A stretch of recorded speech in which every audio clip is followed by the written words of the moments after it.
Oke, assalamualaikum dan sana orang awak dimanapun anda berada. Kembali lagi bersama saya dan tentunya masih dalam program yang sama, Otaki, Ota Terkini Podcast and Review. Kita sudah kedatangan bintang tamu pada hari ini, sangat keren-keren sekali, 2 orang. Tapi seperti biasa sebelum kita kenalkan, sebelum kita bincang-bincang, kita lihat dulu yang berikut ini.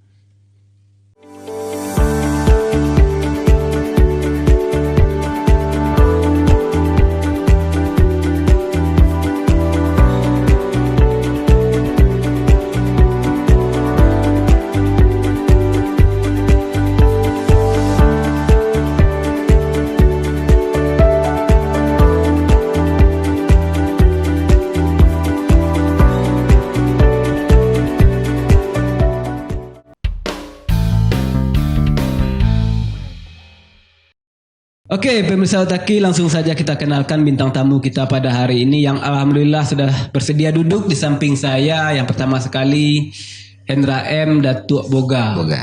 Datuk ini ya. Ya. Saya agak merinding dengan Datuk ini. Untung nggak pakai kupiah ya. Kalau pakai kupiah habis ya. Bisa dibully, nggak bisa dicime kan. Marah nanti penakan. Oke, Datuk ini ya. Datuk aja ya. Wali Nagari Kutu Tengah Sembalongang ya. Juga penggagas pupuk organik. Betul. Oke, nah di sampingnya lagi yang sudah tidak asing ini ya. Ini banyak sekali bidangnya ini ya. Oke, Bapak Masril ya. Assalamualaikum Pak Woi. Waalaikumsalam Bapak. Saya panggil Bapak ya. Iya, siap. Beliau ini pendiri Koperasi Lestari ya. Lestari Indonesia. Lestari dan juga penggagas Koperasi Gelamai. Gelamai, siap. Oke ya. Ini sebenarnya profesinya banyak sekali ya, dari Dinas Pendidikan juga ya. Ya, alhamdulillah. Akhirnya berkecimpung di pertanian. Ini kenapa ini? Nggak beres pertanian di kabupaten atau gimana ini, sehingga beliau turun tangan ini ya. Iya. Atau sudah bosan di Dinas Pendidikan. Oke, kita bincang langsung aja ya. Siap. Langsung ke Bapak Masril dulu ya. Ini koperasi ya. Iya. Ini apa sih tujuannya koperasi? Ini banyak sekali koperasi ini. Iya. Yang resmi dari pemerintah ada, yang sudah dengan gedung-gedung mewahnya dari pusat sampai ke daerah juga ada. Lalu kenapa nih Bapak Masril juga mendirikan koperasi? Apa sih tujuannya ini? Oke, terima kasih Pak Boy. Sebenarnya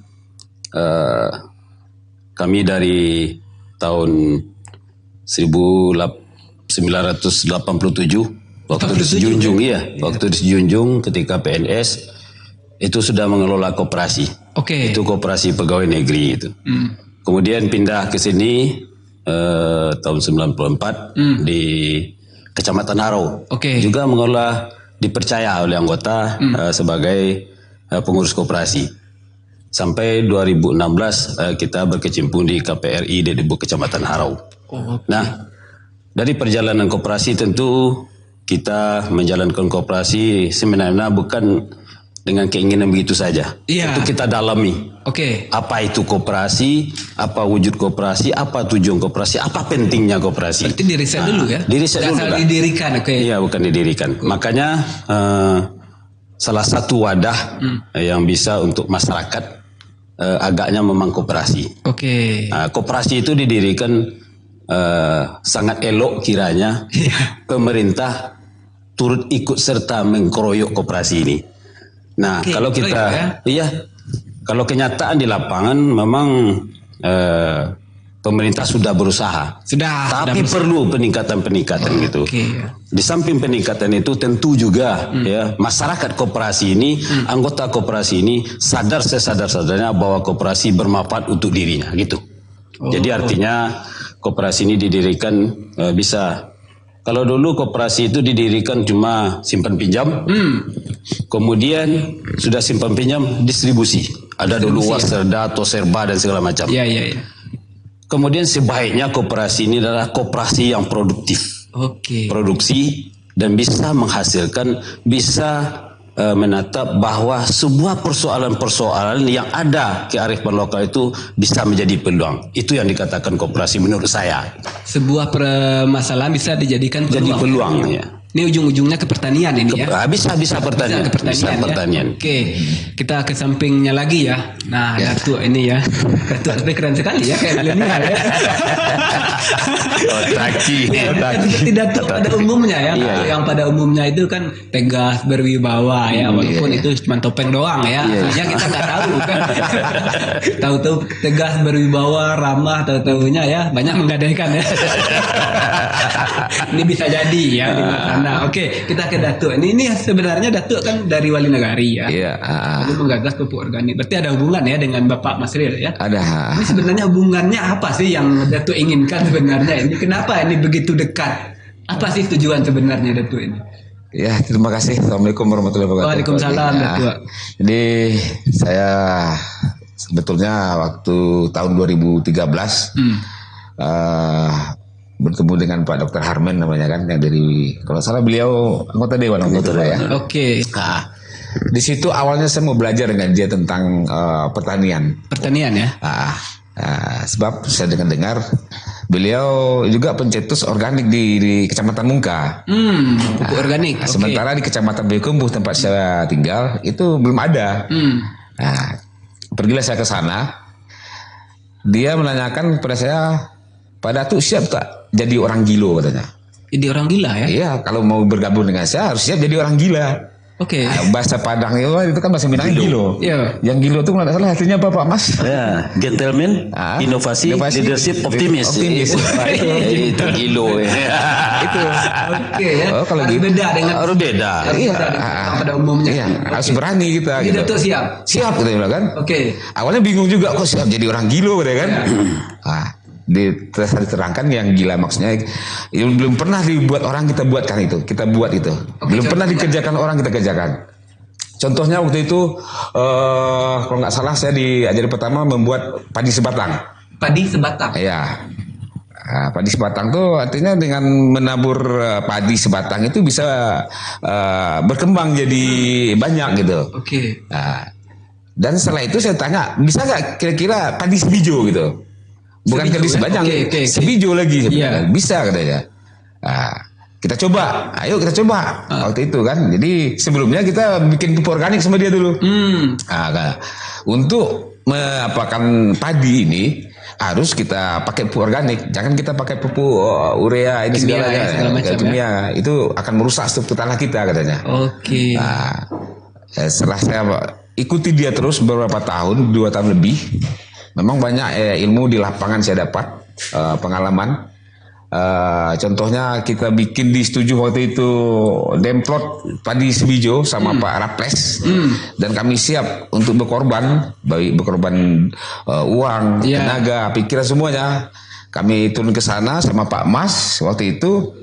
Kebetulan Pak Mas orang koperasi, nanti ujung-ujungnya nanti kan kalau kita bisa bikin pupuk organik harus kita payung hukum koperasi. Pak Mas inilah yang menggagas kita untuk beri semangat bagaimana pupuk organik ini berkembang di 50 kota. Oke. Begitu. Ini menarik, ini masalah pupuk ya. Jadi saya ke Pak Mas ini. Oke, saya panggil Pak Mas. Pak Mas ini ya. Ini kenapa sih terlalu? Saya melihat ini Pak Mas ke masalah pupuk ini terlalu over. Apa sih sebenarnya? Kenapa pupuk kita ini? Kenapa Pak Mas mau berkecimpung di dunia pupuk ini? Ada apa dengan pupuk kita? Khususnya di kabupaten lah dulu. Terima kasih Pak Boy. Sebenarnya kalau kita lihat kenyataan di lapangan secara empirik, keluhan-keluhan petani, termasuk saya juga menjelang kita dapat kerja juga petani. Ketika mau jual padi, beli pupuk itu tidak seimbang kira-kira dengan pendapatan petani. Di situ timbul renungan. Itu tahun 84 lah. Tahun 84 pas saya lahir. Iya. Dari situ memang dalam sebuah perjalanan pengalaman secara empirik, masalah pupuk adalah suatu benang kusut yang tidak bisa juga ujungnya. Benang kusut. Iya, benang kusut. Artinya perlu diurai. Perlu diurai. Iya, perlu diurai. Dari nol dulu ini. Iya, dari ujungnya. Dari ujungnya. Apa ujung persoalannya? Ujung persoalan. Mengurai benang lah kira-kira gitu. Kira-kira kita merenung memang bertemu dengan kawan-kawan yang sampaikan Pak Hendra Bentuk Boga tadi. Kita sudah bergabung 2012, 2013 dengan Pak Dr. Amin segala macam. Kita tak berhenti meneliti. Meneliti bagaimana suatu saat bisa kita bikin pupuk gitu. Bikin pupuk dengan kearifan lokal dengan kita sendiri. Tentu ada hulunya. Persoalan hulu. Persoalan hulu ketika kita berbicara tentang organik. Organik ini memang kita tanya-tanya, kita coba-coba 15 hari sampai 20 hari baru masak. Nah, ada apa juga? Apa bahan penguraian? Iya, dia bertanya lagi dengan sebuah pertanyaan yang perlu penguraiannya. Kemudian kita coba-coba penelitian-penelitian untuk Boga, Pak Dr. Amin dan kawan-kawan KSU Lestari. Kita buatlah koperasi. Kita buat koperasi supaya ada legalitas formalnya. Tentu kita teliti. Kita teliti. Hasil penelitian ditemukanlah sebuah mikroba. Kalau orang biasanya fermentasi dengan jamur gitu kira. Jamur dikembangbiakkan dulu, baru tumbuh jamur. Jamur itu yang pengurai pengikat. Akhirnya kita menggunakan mikroba. Mikroba ini yang ditemukan. Maka mikroba ini kita bingkis dengan namanya kita sepakati itu supermol. Nah, supermol. Jadi artinya kita buat pupuk 4 hari cukup sudah bisa masak pupuk organik. Ini supermol ini yang pakai jerigen kecil dari air. Jadi dari situ kita terus maraton, kita bina petani, kita cobakan. Tanpa kita cobakan dan segala macam tentu tidak apa. Setelah kita cobakan memang dikatakan luar biasa. Nah, dari luar biasa itu tentu kita terlihat ada apa dengan ini. Kita uji labor. Kebetulan kita raun ke ke UNAN, tidak ada tempat penelitian segala macam, kita biayai untuk ke IPB. Di IPB diteliti. Alhamdulillah kita sudah dapat dan kita bikinkan, dan itu sampai sekarang masih kita kita budayakan dan kita sosialisasikan sama kawan-kawan. Itulah satu biang untuk pengurai pengikat sehingga menjadi pupuk organik. Ini menarik ya. Panjang sekali prosedur. Panjang prosedurnya. Tidak salah. Kita ke Datuk ini yang pengagas pupuk organik ini ya. Iya Pak Boy. Ini kenapa ini harus digagas, harus dibikin? Kenapa nggak beli aja yang simpel aja kan? Kita memikir pribadi ini, saya suzon nih orangnya berprasangka. Kalau kita memikirkan pribadi untuk kita saja, untuk keluarga kita, ya udah beli aja. Ini kenapa harus dibikin? Kalau dibikin kan otomatis nanti harga murah. Apalagi kita home industry lah ya. Ada pabrik besar-besar enggak ya? Ini kan keuntungannya untuk masyarakat umum jadinya. Kita nggak seberapa. Ini apa sih sebenarnya? Nah, ini baik Pak Boy. Sebetulnya yang menarik bagi saya waktu itu, yang pertama saya pernah bercerita dengan para petani. Kita beli pupuk siap saji, pupuk kimia yang dikatakan sekarang pupuk kimia, ada ZA, urea, TSP dan lain-lainnya itu ya. Itu setelah dihitung-hitung, petani ini kan semuanya mulai menggarap diupah, di pupuk dibeli, nanti semuanya diupah. Akhirnya sangat tipis sekali untungnya untuk petani ini. Sangat tipis. Iya. Jadi setelah kami cari pengalaman orang tua kita dahulu, dulu kalau nggak salah tahun-tahun 60-an kita kan belum pakai pupuk kimia. Belum. Yang ada. Jadi dulu nenek moyang kita itu, orang-orang dulu itu kalau bertani sekali setahun. Sekali setahun. Kenapa bisa sekali setahun itu bisa tahan hasil panen dia itu sampai setahun untuk panen berikutnya? Nggak pernah pakai pupuk kimia. Cuman di situ waktu dulu kalau nggak salah ada waktu-waktu kita memasukkan ternak ke sawah. Gitu. Setelah panen masukkan ternak ke sawah. Jadi kalau udah masuk ternak sana, di sana dia buang air kecil, buang air besar, kan itu aja pupuknya. Alami ya. Alami. Otomatis. Subur tanahnya. Nah, sekarang kita harus mengembalikan lagi itu kesuburan tanah kita yang sudah rusak oleh pupuk-pupuk kimia ini. Sebetulnya karena saya berani mengatakan rusaknya tanah, dan saya pernah bercerita dengan salah seorang pertanian di Institut Pertanian. Memang pupuk kimia ini kalau nggak salah, kalau dia mengatakan waktu itu yang dibutuhkan tanaman 30%. 30%. Iya, yang 60% itu mengendap aja di tanah. Nggak mubazir ya? Mubazir itu. Jadi dalam setahun kita pakai pupuk misalnya 1 hektar katakanlah 300 kilo 1 hektar. 300 kilo dari 3%, berarti kan untuk tanaman hanya berapa itu? 90 kilo kan? 90 kilo. Yang lebihnya itu mengendap aja di tanah. Makanya makin lama sawah kita makin dangkal. Ya. Sampai semata kaki ini. Ya. Kalau sawah dulu kan sampai di sini. Ya, boncah lah ya. Boncah. Gitu. Oke. Jadi itu singkat cerita, untuk padi ini dia butuh urat dia itu, akar dia itu dengan bebas untuk apa ini keras. Apalagi sawah sekarang, cuman nggak sampai sejengkal. Iya. Udah keras tanahnya. Nah itu. Jadi dengan memakai pupuk kimia, dengan memakai pupuk organik atau katakanlah pupuk kandang kata orang di sini kan, pupuk kandang, ya? Kompos, nah itu akan mengembalikan struktur tanah kita. Nah, gitu. Ya. Jadi dengan kelangkaan pupuk waktu itu tahun 2013 itu Pak ya, kasihan kita para petani, udah kelompok tani, udah dibikin, harus bikin RDKK. Kita apalagi sekarang harus pakai KTP, pakai kartu tani, ngambil pupuk, kan kasihan kita petani. Sertifikat vaksin juga ya. Apalagi ditambah lagi nanti harus pakai sertifikat vaksin kan, beli pupuknya. Ya sebenarnya itu lah. Sama petani. Oke, ini ya. Jadi akar permasalahannya di sana. Di sana. Ide itu timbul dari sana. Iya. Kayak kita lihat pemerintah memang menggalakkan organik katanya, tapi kayaknya tidak serius. Dan saya waktu itu beberapa kecamatan saya ajak Pak Mas untuk melatih kelompok tani bikin organik ini. Tapi ini, bentar, bukan nggak serius sebenarnya, tapi nggak ngerti organik. Tapi pemerintahan luar sana. Iya, mungkin barangkali seperti itu kan. Kebanyakan orang yang diseriusin nggak ngerti apa sih. Iya. Ya udah sesuai RAB aja. Iya sesuai RAB ya. Oke. Saya tertarik ini ya masalah ini. Oke, kita ke Pak Mas dulu. Iya. Kita kembali Pak Boy, ya. Datuk ke Pak Mas ini berarti sinkron ya? Sinkron. Hulu ini yang bermasalah sebenarnya. Hulu. Oke ya. Ini apa yang Datuk kerjakan? Yang Pak Mas kerjakan ini kalau menurut saya ini menyalahi aturan ini, prosedur. Ya. Pak Mas ini mengambil alih peran-peran dinas-dinas lain. Iya. Ini kan? Iya. Kalau menurut saya pribadi, ya kenapa Pak Mas harus berjibaku dengan masyarakat, dengan teman-teman untuk membuat koperasi, membuat segala hal pupuk dengan bahan-bahan seadanya? Kan ini merusak dinas-dinas, merusak orang-orang yang berkepentingan untuk menjual yang cepat saji ini.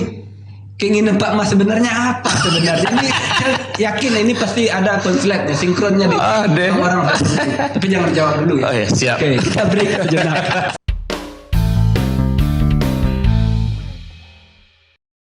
Oke, pemirsa Otaki, kembali lagi bersama saya dan tentunya masih dengan bintang tamu yang sama. Alhamdulillah beliau berdua ini masih bersedia duduk di samping saya ya. Ini makin lama makin agak terasa aroma yang berbeda ya. Panas-panas dikit lah, sedap-sedap betul lah kata salah satu politisi yang almarhum ya. Iya.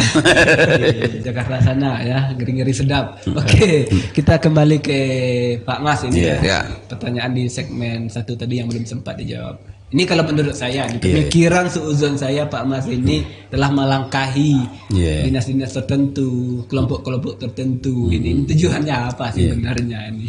Kenapa harus seperti ini? Berarti ada Pak Mas yang meragukan kapasitas kelompok atau orang tertentu. Oke. Terima kasih Pak Boy. Memang dalam niat itu tidak ada yang melangkahi. Tetapi kalau ada yang terasa dilangkahi itu mungkin itu kita berpikiran negatif thinking. Tapi kita berpikiran positif. Awalnya memang kekayaan alam ini sangat banyak, sangat potensi. Kenapa? Karena memang kalau kita lihat Gunung Sago itu tidak pernah dipupuk orang, tapi subur. Oke. Itu. Ini kan terbantahkan ketika ilmu pengetahuan itu berkembang. Kalau dengan ilmu pengetahuan kita berbicara, tidak pernah akan terlangkahi. Tapi kalau dengan seuzon negatif thinking pasti terlangkahi. Itu aja. Dengan keegoan. Dengan keegoan, ego sektoral gitu. Artinya betapa rusaknya tanah kita. Kita contohkan secara singkat, Gunung Sago itu sangat subur. Saya sudah 2 kali naik, kayunya besar-besar, daunnya rimbun-rimbun, subur. hijau ranau. Tanpa pupuk kimia. Tanpa pupuk, belum ada helikopter atau pesawat selanjutnya menyerahkan pupuk urea dan segala macam. Oke. Tetapi subur. Ada apa? Terus ke kampung kita, kampung kita setuju terus ke sini. Kalau tidak dipupuk tanaman tidak mau. Ada apa?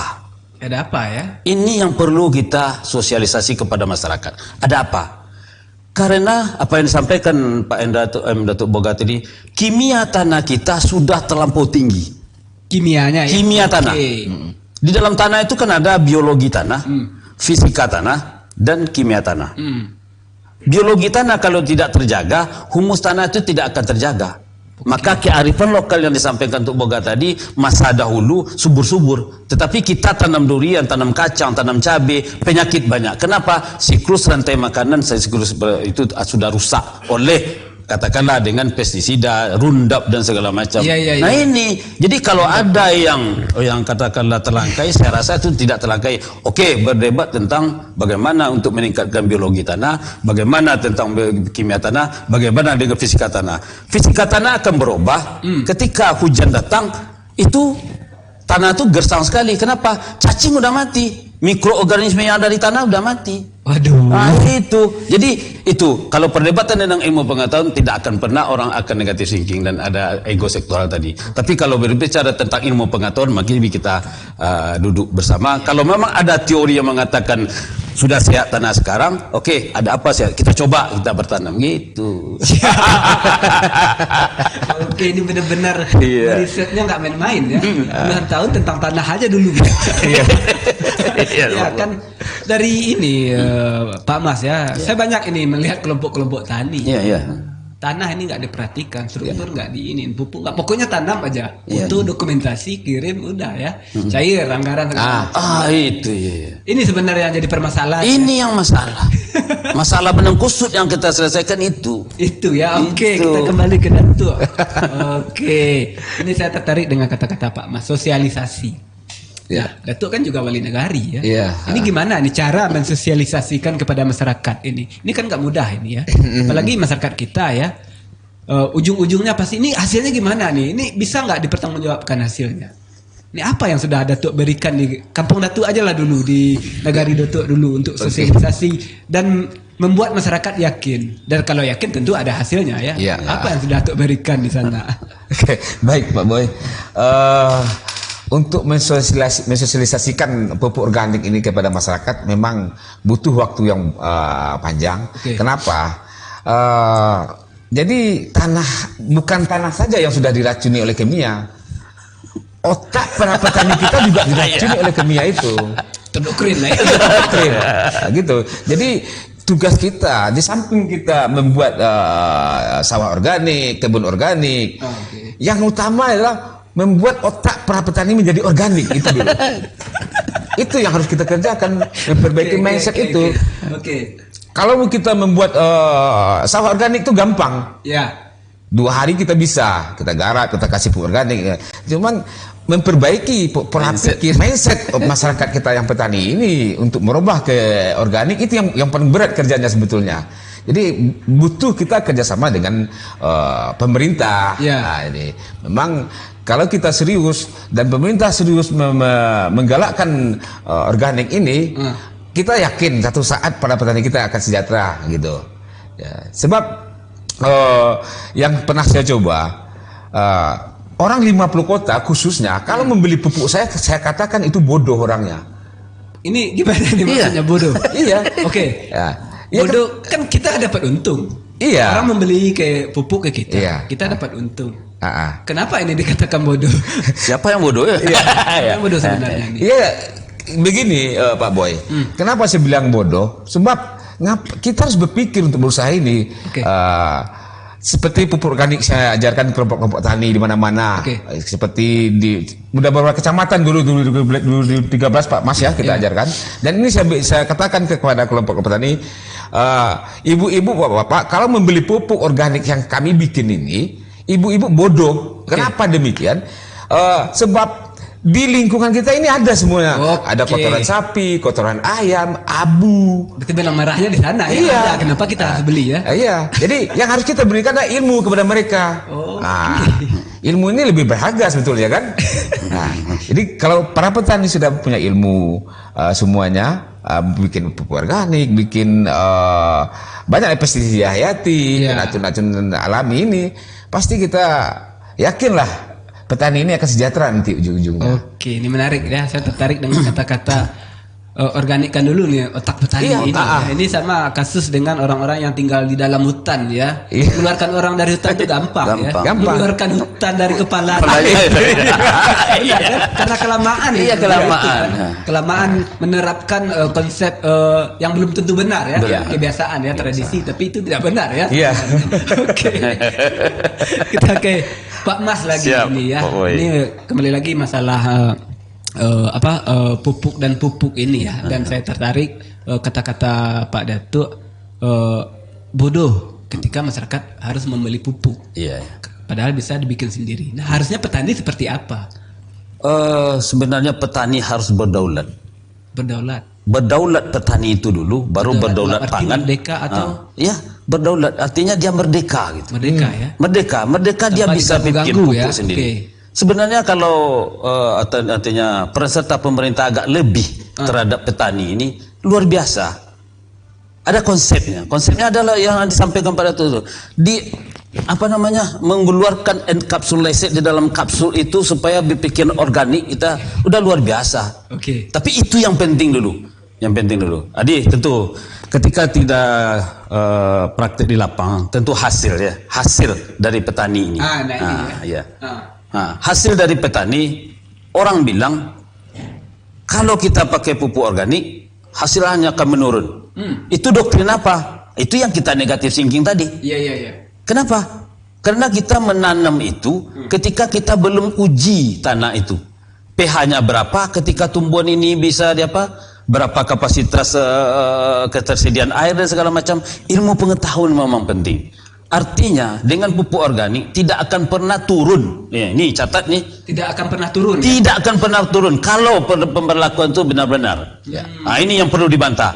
Saya diskusi sama orang, kalau pupuk organik ini Pak Mas, Pak Datuk, itu akan menurun kelompok tani. Kami tantang, disetuju di Kubang. Kalau turun kami bayar, gitu. Bayar ganti ruginya. Bayar ganti rugi berapa kurangnya? Nah, artinya bagaimana kita membuka kapsul itu sehingga kita bisa berpikiran maju dengan sebuah ilmu pengetahuan. Sebentar, kalau seandainya petani berdaulat, petani itu dikasihlah uji tanah, uji pH itu. Nah, uji berapa? Udah pH-nya baru 3,5-4, ditanam cabai, ditanam apa, baru digerogoti. Kalau tanah itu asam, digerogoti akar, nggak akan berhasil. Tapi ketika tanah itu sudah sehat, apapun, contoh kita kalau berdiri di rimba saja, tidak pakai baju dan segala macam, makanan kurang, pasti kita mati, Pak Boy. Tapi ketika makanan cukup, tempat tidur enak, kasur empuk, makanan cukup, udara pun bisa kita pakai AC, sehat, tumbuhan akan sehat, masyarakat sejahtera, petani akan berdaulat. Itu. Sebenarnya benang kusut itu sebenarnya perlu kekuasaan. Perlu kekuasaan. Tapi kami senyap-senyap saja. Nah ini senyap-senyap. Tapi untuk 100 ton di Payo Basung udah produksi. 100 ton? Insyaallah. Pupuk ini organik. Disetujui sudah ada. Dan itu bahkan ada dari pengadaan dari pemerintah udah dibeli sana. Ini kan pupuk ini ya. Iya, pupuk. Yang telah dihasilkan. Misalnya kan sebagai Pak Mas ini penggagas segala macam koperasi ini itu segala macam dengan itu. Tentu kita mempraktekkan juga kepada masyarakat, memperlihatkan ke masyarakat, ini loh yang kami tanam. Ini loh yang sudah tumbuh, ini loh hasilnya. Sudah ada sampai sekarang. Dari 2013 kami sudah tanam cabai. Sekarang kalau Pak Boy ingin, saya tantang Pak Boy kalau kunjung ke kebun kelapa itu gede aglamai. Sudah ada 600 batang, tambah lagi di gurun, itu 600 batang lagi, tambah di Setuju 150, tambah di di Bukit Peta 9 sudah ada 150, tambah dengan lain-lain. Itu kelapa. Kenapa kelapa? Ini gede aglamai lagi. Ada koperasi 2 di kota saya juga penggagas koperasi aglamai, di kabupaten saya juga Lestari Indonesia sama Begadang kawan-kawan Pak Dr. Armin segala macam. Ini yang perlu kita apakan. Kita pergunakan itu aja. Masyarakat termasuk Pak Boy, kami terima kasih Pak Boy ini sudah mensosialisasikan. Ini poin juga bagi kita. Saya bukan mensosialisasikan sebenarnya, tapi saya seperti kata Pak Mas tadi menantang. Pak Mas, saya mendengar, membaca banyak sekali ide-idenya ini segala macam. Tapi saya kan belum pernah melihat hasilnya gimana. Masyarakat juga pengen tahu kan. Orang banyak bicara aja hasilnya nggak ada. Sekarang udah terbukti. Udah terbukti. Kita lihat ya. Berapa pohon kelapa, pupuk dan segala macam ya. Oke, kita kembali ke Datuk lagi ya. Nih, Datuk yang saya cemaskan semalam ini. Datuk, ini Datuk bahaya ini kalau bisa di macam-macam terus seperti ini. Relax saja, santai saja. Gaul itu. Oke, Datuk ini kita lebih ke atas sedikit ya. Pupuk udah tentu ujung-ujungnya harapan sejahterakan petani atau yang berdaulat tadi ya. Bagaimana ini petani di kabupaten atau petani yang ruang kecilnya dulu lah di Kota Baru Semalanggang. Kota Tengah Semalanggang. Oke. Sudah sejahtera dengan apa yang Datuk terapkan atau belum ini? Kita malah masih meraba-raba ini. Terakhir Baik Pak Boy. Yang pertama tentang sejahtera. Sejahtera itu kan bukan banyak duit sebetulnya kan? Ya kan kita salah mengartikan nanti petani sejahtera banyak duit, bukan begitu. Contohnya petani ini ketika dia butuh pupuk, dia tidak mencari kemana-mana, tidak sulit, tidak dipersulit gitu kan. Untuk menjual gabah pun hasil gabah mereka gampang. Harga gabah itu normal gitu. Itu yang sejahtera, bukan banyak duit. Jadi apa yang dia butuhkan sama petani ini dia tidak sulit untuk mencarinya gitu. Itu menurut saya sejahtera untuk para petani. Jadi untuk sementara di negara saya lihat masih jauh dari secara finansial betul. Tapi sejahtera mereka berdaulat ya. Kalau berdaulat gitu. Berdaulat ya, mereka sudah gampang akses segala macam ya. Cuman yang kita sayangkan ketika dari pemerintahan daerah membuat SL, sekolah lapangan sama kelompok tani, bagus, saya sangat mendukung sekali itu yang diadakan oleh pemerintah daerah kita, mengajarkan petani kita bagaimana bercocok tanam padi sebatang begini, hasilnya sangat bagus. Cuman yang kita sayangkan setelah habis SL mereka ditinggal aja gitu. Ini yang orang cerdas seperti sebelum bagus sih program-program seperti itu, hatinya apa ini. Jadi setelah SL ditinggal, mungkin barangkali SL punya ada anggarannya, udah pasti ada banyak anggaran kan. Nanti 2 tahun lagi baru datang lagi SL, yang para petani tadi udah kembali lagi ke yang semulanya tadi. Biasanya dia pakai umpamanya kimia, tadinya diajar ke organik. Setelah dipraktekkan bagus hasilnya, karena tidak selalu dibina, ditinggal, lanjut dia kembali lagi ke habitatnya mereka tadi, begitu kan? Pendamping menghilang. Pendamping menghilang. Pikir positif aja. Mereka mungkin sibuk mendampingi yang lain. Mungkin gitu kan. Hutan keluar hutan ya, akhirnya lupa ilmu ya.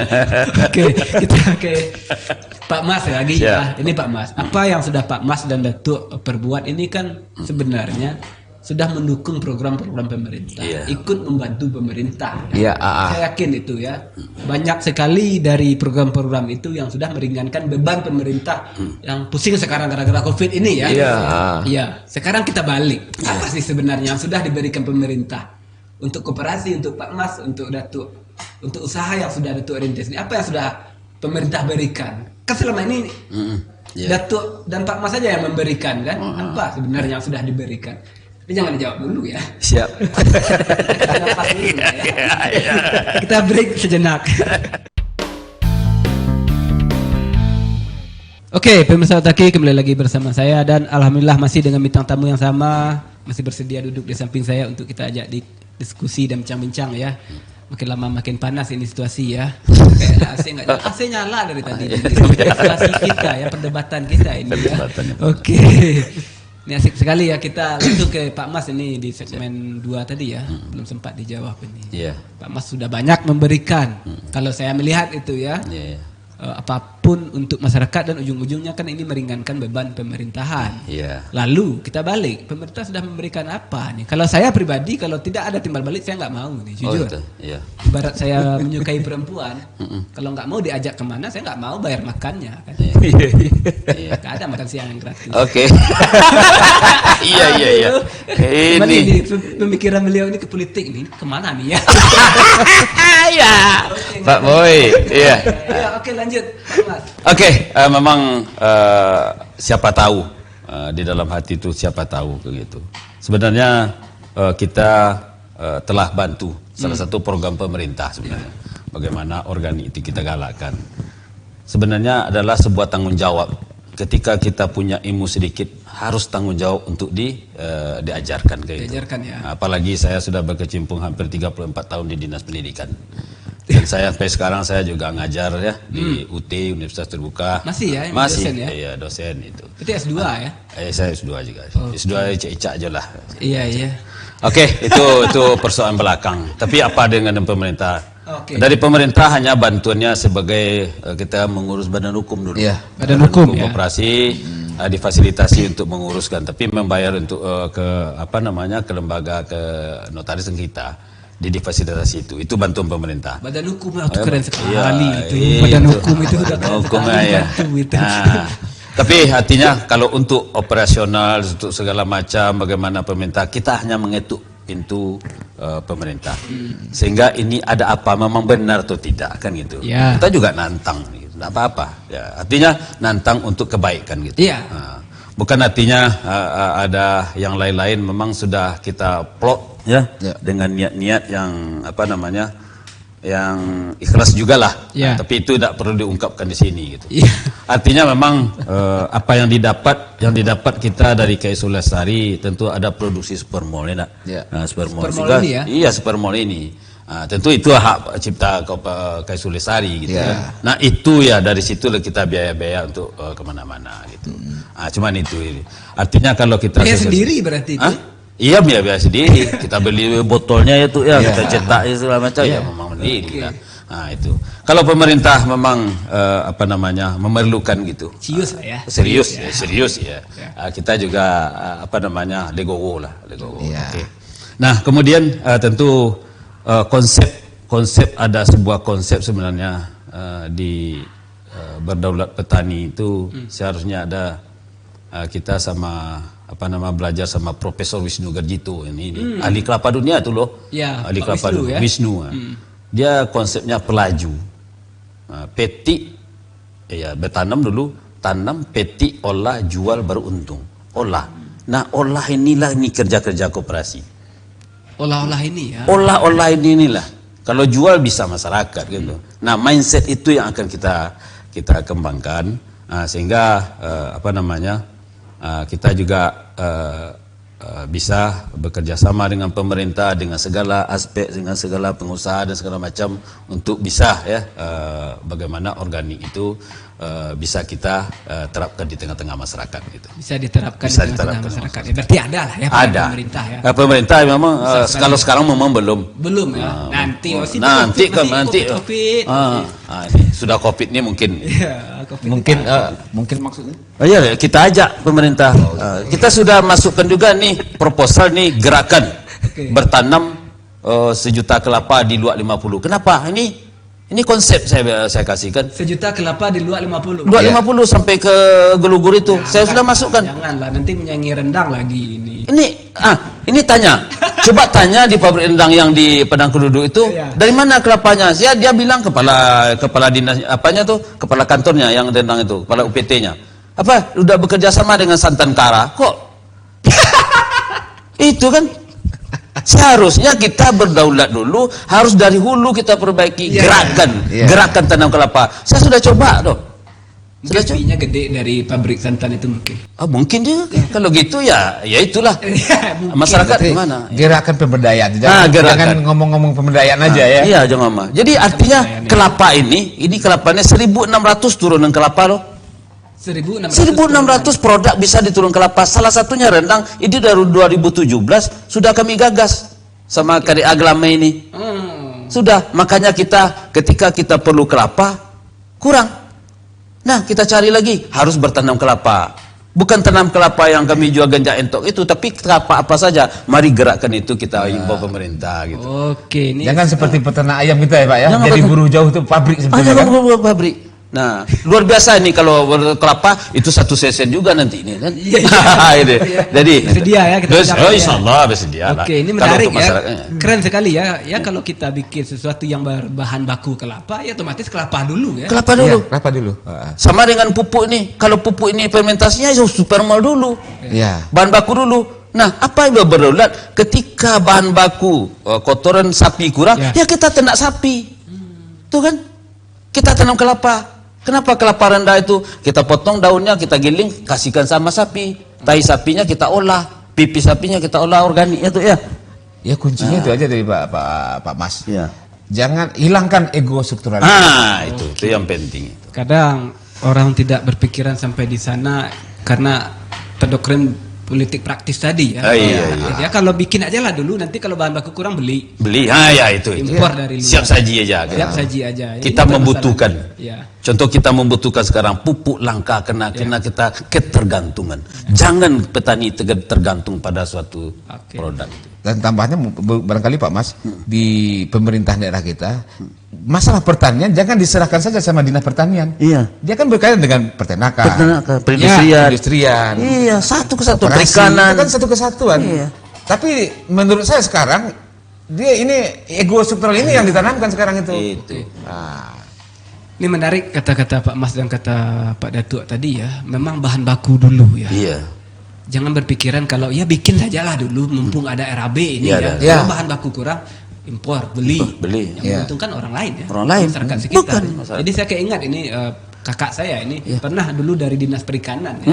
Mau ditunjuk menjadi pengusaha ketua kelompok inilah. Iya. Beliau satu bilang, ya di sini permasalahannya pemakan ikan, musang ya, berang-berang. Berang-berang. Bisa nggak ngasih uang ronda untuk orang-orang? Iya.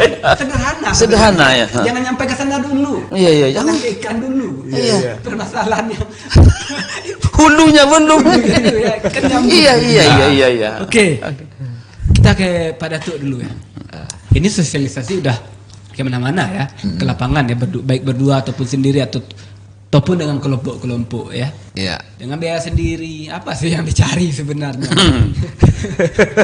Ini kalau saya nggak mau nih, kalau saya disuruh tunjuk pemerintah ini ya, tolong sosialisasi ke kampung itu, kampung ini RAB oke. Tapi kalau nggak ada, saya nggak mau. Pak Datuk ini biaya sendiri, keliling sendiri, capek sendiri. Ini apa sih sebenarnya yang dicari? Yang pertama yang saya cari di situ adalah persaudaraan. Persaudaraan, oke. Sebab Link ya. link. Artinya link itu bukan untuk berbisnis. Kalau untuk ini saya sosialisasi tentang pupuk organik khususnya, ingin berbagi ilmu kepada para petani. Itu adalah kalau para petani itu berhasil, berarti itu adalah kepuasan batin saya. Tidak bisa dinilai dengan rupiah itu. Ya, pasti nggak bisa ya. Ya itu. Berarti murid kalau berhasil berarti guru itu tanda guru sukses namanya itu. Jadi kalau lebih pintar murid itu daripada guru, itu yang guru yang paling berhasil sebetulnya mendidik muridnya gitu. Benang merahnya di kepuasan batin. Iya. Lihat orang berhasil kita. Iya. Kita ikhlas. Kita ikhlas, kita bahagia. Bahagia. Beda sih ada di negara tertentu. Ketika sekelompok dinas itu memberikan sosialisasi, ya udah seperti kata tadi ya, dikasih sosialisasi, dikasih uang makan, sertifikat, kemudian yang ngasih sosialisasi atau pemateri ini menghilang. Kalau saya Pak Boy, saya pernah dulu memberikan sosialisasi ke Kecamatan Gunung Omeh. Itu dipanggil oleh beberapa kelompok tani, kecamatan di sana ada PPL juga untuk bagaimana cara membuat pupuk organik dan membuat pakan ternak pakai jerami. Pakai jerami ya? Iya. Oke. Lewat telepon aja. Saya kesana berdua sama teman saya aja. Sampai di sana setelah selesai acara sosialisasi, saya dikasih amplop. Dikasih amplop. Iya. Saya terima amplop, saya berikan kembali sama mereka. Jadikan ini untuk modal usaha bikin pakan ternak dan pupuk organik. Ilmu sudah saya berikan. Iya. Kenapa kalau saya ambil amplopnya itu? Iya. Berbeda. Iya. Pikiran saya aneh. Ya aneh memang. Kami juga aneh nih. Niat kami berangkat ke rumah itu bukan itu, memberikan ilmu, bukan mengharapkan itu. Bukan formalitas Bukan doang. formalitas, ya. Asal tangkap bayi ya. Itu. Orang kasih udah. Ya. Mau berhasil atau sukses, mau ini petaninya bodo amat. Jangan seperti itu ya. Padahal waktu itu kita uang pas-pas saja sebetulnya kan. Kalau kita pikir kita ambil uang itu, tapi tidak, kita bagaimana hubungan silaturahim kita ini terjalin. Ya, kan kembali seperti kata Pak Datuk tadi, sukses itu kan tidak dalam bentuk uang. Betul. Kebahagiaan telah memberikan seseorang bahagia. Itu yang membuat kita bahagia juga. Oke, terakhir ini tuh, sebelum kita kembali ke Pak Mas, terakhir ini kepada Pak Datuk ya. Mungkin ada pesan-pesan yang disampaikan sedikit aja di kamera. Oke, pesan-pesan dari saya sebagai boleh katakan pesan organik ya Pak Mas ya. Terutama kepada para petani kita. Janganlah terlalu berharap kepada pemerintah untuk mencari bantuan-bantuan tentang apapun itulah ya di pertanian. Apapun bantuan.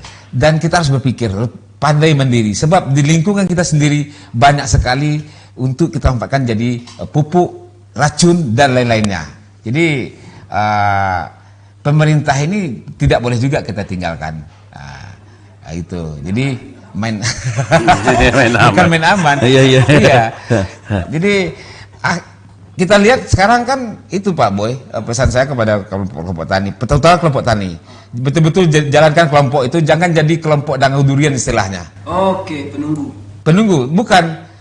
Sekarang kan kelompok ini kan syarat menjadi kelompok harus ada bantuan. Iya. Dia kalau nggak ada bantuan nggak akan ada kelompok ini.